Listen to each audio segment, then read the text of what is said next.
That movie was awesome. You should watch it. That's my review. Now get out of here, scrubs. Just kidding. That's actually not the review. I wouldn't do that to you guys. Anyways, guys, I'm Caleb from KCNE Studios, and I'm back with my review. And we're in the last movie of the Heisei Gamera series, which is an awesome movie, which I totally think you guys should watch. So I'm going to be reviewing that today, and I hope you guys enjoy this video. So, let's begin. So this movie is about a character named Ayanami whose parents died in the 1995 movie Gamera Guardian of the Universe. Basically what had happened was her parents died because Gamera and Gauss were fighting in the final battle and stuff, and Gamera had actually accidentally walked over and destroyed the building or something, and she wasn't too happy about that. So basically she was orphaned and she had to be adopted by these other people, and she was just not happy about it. She hates Gamera too, by the way. That's kind of a big part of the story. She just hates Gamera so much. And she, whoever played this character did really good, I have to say, for being such a playing such a sad character and one with such hatred. I just think they did a really good job at playing this character. And I watched it in the Japanese version, just to let y'all know, to start off with. And the acting was pretty good, I have to say. Even the Birdman was in it, but he changed a lot, actually. He used to be a terrified character, like he was in the other movies. The last movie he was in, Attack of the Legion, he kind of played just sort of a cameo, but he's always just played a very scared character. But in this one he changes a lot because it's a lot of character growth, or whatever you call it. Whatever I call that little thing, character growth, character development, because he actually took one of the main characters towards the end to go save Ayana or whatever.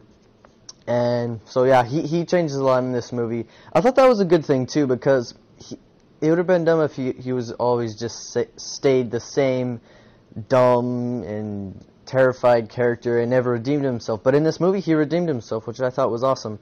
So other characters were cool too. They had the girl in the first one who was connected to Gamera, and the reporter lady, or the bird scientist or whatever. She was in it too. But basically, so Ayana finds this this creature living inside this cave, and she names it after her cat, Iris.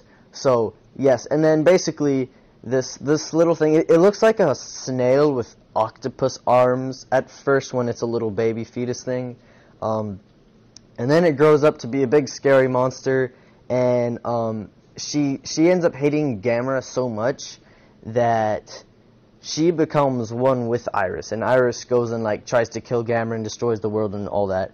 But that's towards the end.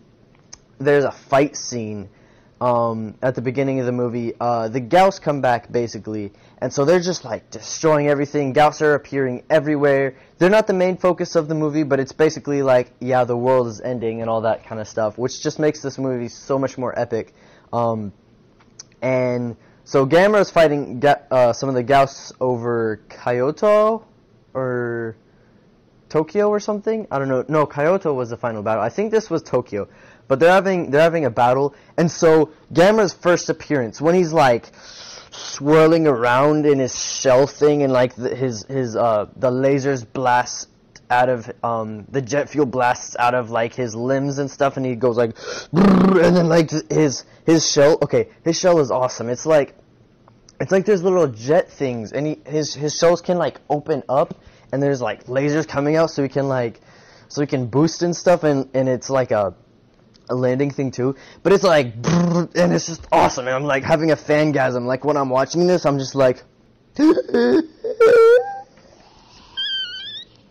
was basically what happened when I saw that part. It was awesome.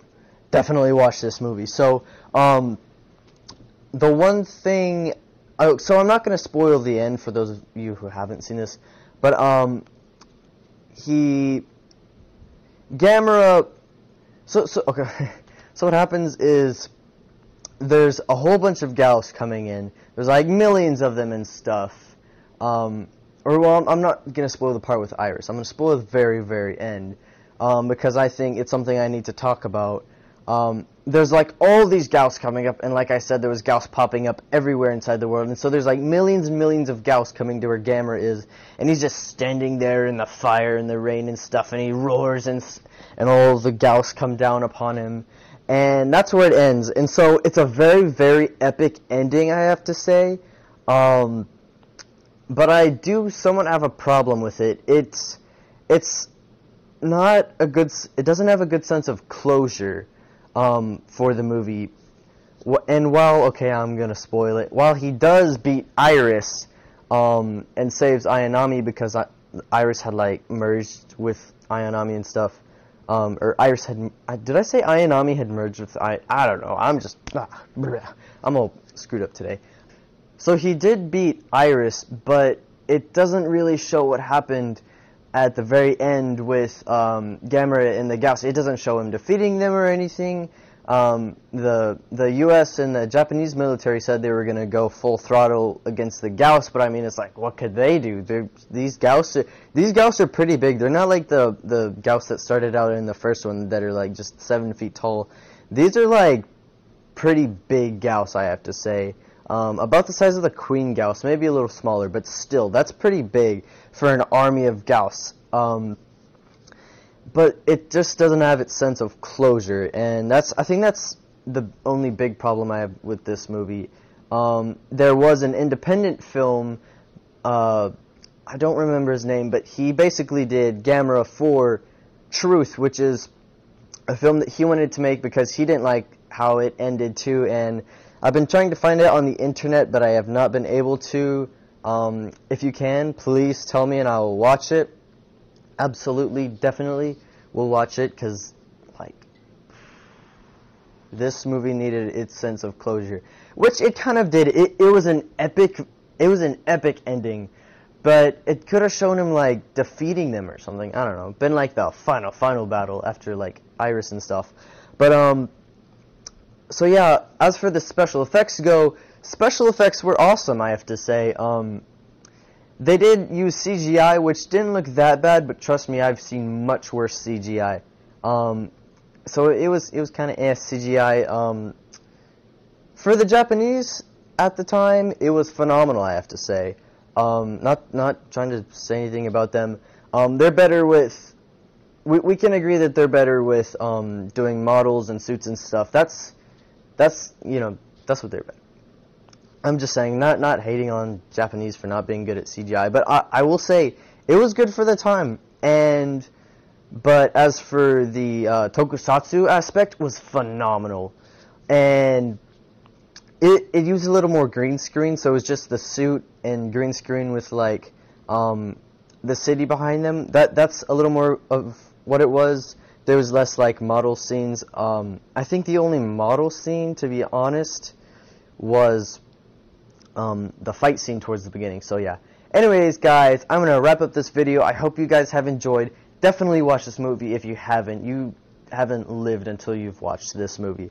But apart from that, guys, I just want you guys to have a great day, and I'll see you in the next video. Bye-bye.